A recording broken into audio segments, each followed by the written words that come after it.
NMC Auskey is changing, and our course is changing too. From this summer, the NMC Auskey is going to be 10 stations, and we've got 10 rooms to match. Practice every station in our state-of-the-art Central London Training Centre, or connect with the centre through VR from wherever you are in the world. 10 stations, 10 rooms. Yes, the number you need is 0203 637 6722. That's 0203 637 6722. To your success.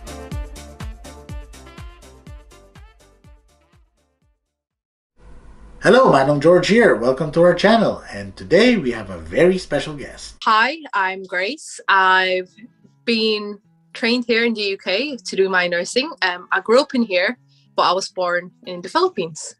So I studied nursing. Well, I've graduated in 2014. I studied at University of Hull, studying adult nursing, specifically just for adults, pretty much. We don't get to do any other specialties unless we chose to. So I went to the path of adult nursing.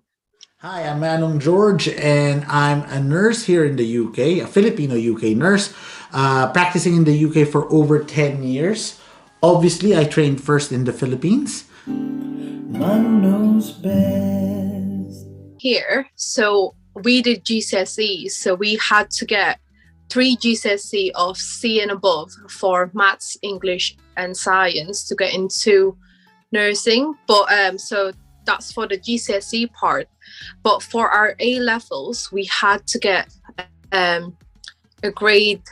If I could remember vaguely, because it's been that many years ago, we had to get AAB to get into nursing, which is usually, I think the UCAS points is 120. So the qualification in here, the entry requirements for the universities in UK, it goes towards the GCSE level.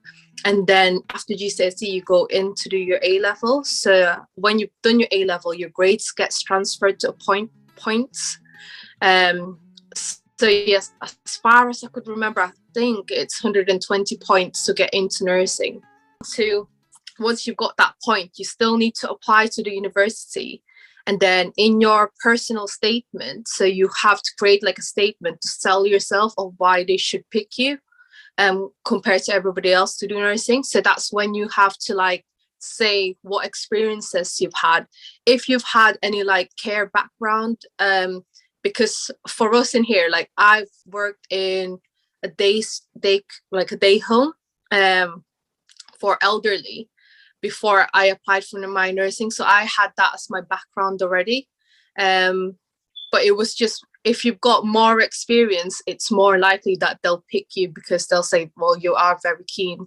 But you do get some people who do get in with not having enough experience, but majority of the time they do want to look at people who's already got slight experience in caring. My route to nursing may not be typical because I am a product of what we call second course nurses. So I have a degree in microbiology first, and then I got into nursing. However, as far as I can remember and as I know, normally nursing schools in the Philippines have a very strict requirement for students to get into their schools. Either maybe you're the top half of your class, you know, your graduating class, or even sometimes their requirements for your entrance test course must be on the higher end as well. And another difference might be you can get into the first year, and after the first year there's a big quota, a high requirement for most students, for most nursing students to reach that certain grade average, and if you don't make it, you get cut. So that's a main difference there. Manong knows best. For us in here, so the whole nursing course lasts for 3 years, but it's 50-50 already. As soon as you go in from your first year, you do 50% theory and then 50% in practice already. So we've been exposed since our first year in the hospital. So we were doing placement after, so I think we started doing placement on my first year, second semester. We were already in the hospital. So we've been exposed already on the clinical sides. And then we just go in every, like, I don't know, after 8 weeks or 6 weeks of being in clinical, we go back to uni, and then we go back again to placement, then go back to uni again. I will double take on what Grace said, because when I was back in the NHS, I did see a lot of first year students joining us during shifts and huddles. And so that was sort of new to me, because in the Philippines, in a traditional pathway for nurses, until you are on the third year level, again, going back to what I mentioned, I had a more fast track route because I was taking nursing as a second course. But if you are on that third year level, that is only when you get exposed to the clinical practice, to the clinical setting. However, this clinical setting exposure becomes intense. It's back to back to back. You have cases to complete. Like, the training in here is very different from the Philippines. That's from what my mom is also saying as well. She was like, I've never heard your course. Manong knows best. We had, oh God, how many essays did we do? So, like, there were times that we would do one essay per module.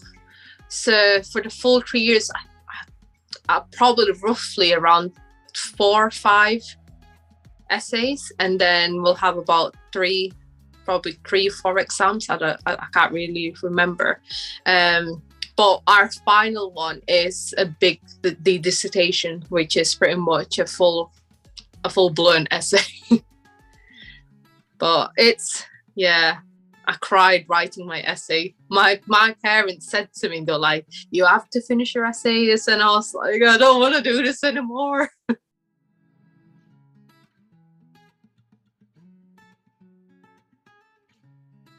It's pretty much is academic writing. So yes, part of it is putting your own ideas into paper. However, majority of it is you have to do a research from another paper, translate it into your own words, and like put it in your own interpretation, and then you have to reference it from that. And sometimes it's referencing that takes forever to do, because it has to be academic referencing. So at university, we've been using Harvard referencing, which is pretty much a job itself. Like it's so time consuming, but it's finding old research about the topic that you're doing. That's the hard work, because you have everything that you do, you have to reference it. In the Philippines, to be honest, there are hardly any essays when you do your nursing tests. The nursing tests that we would get would be more on objective type, multiple choices. In fact, the Philippine National Licensure Exam for nurses is all multiple choice. Also, what you get as well in the Philippines is once you start your clinical practice, you do a lot of written demonstrations of skills that you learn. The nursing in here, it does prepare you to go out there. So a lot of us were pretty much, as soon as you see a patient, you go straight to your patient. Whereas for you guys, because I've met so many like people who train in the Philippines as well, we found out that they're very knowledgeable. Theory side, give them anything, they know how to solve it. Whereas we wouldn't, but we would know how to do clinic, like hands-on stuff, if that makes sense. So it is very different. Manong knows best. No, but what we have is a dissertation. So we had to do, oh my God, I can't even remember how many words.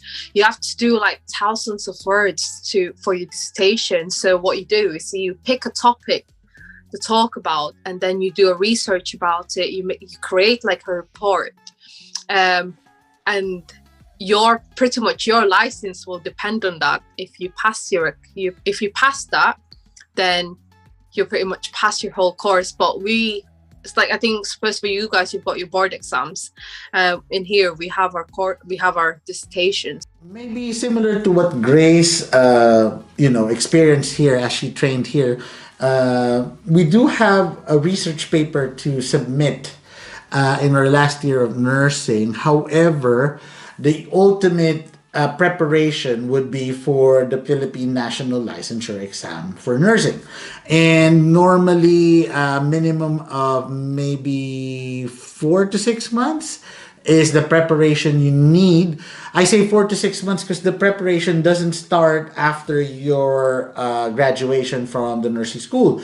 Normally, nursing schools would have their own in-house training so that, they would get good scores of board passers, in the national board exam. So that's the main difference. We in our last year in our nursing school in the Philippines, we prepare for the board exams. Manong knows best.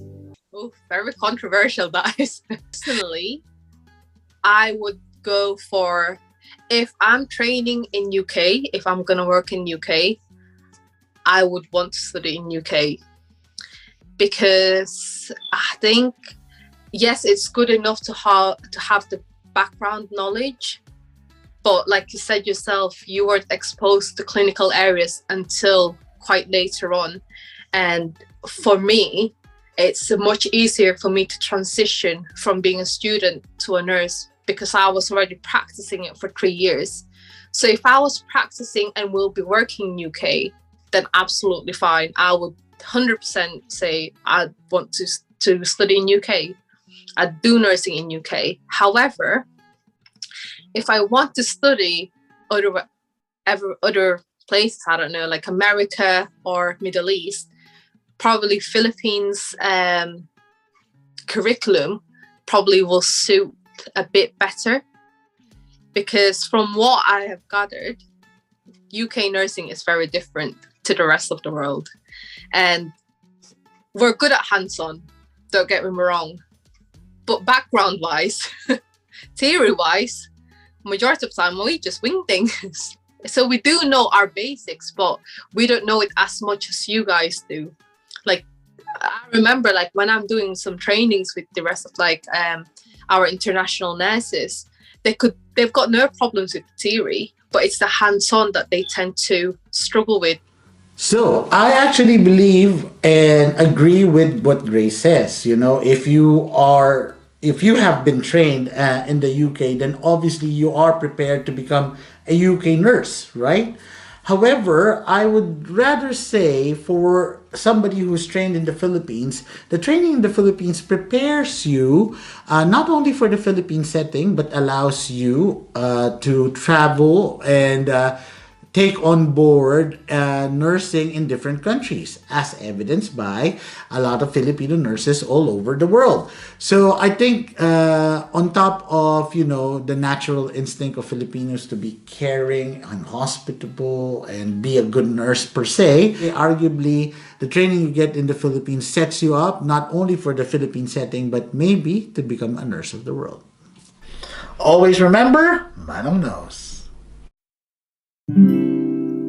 Manong knows best, put your worries to rest when staying in the United Kingdom. Manong knows best.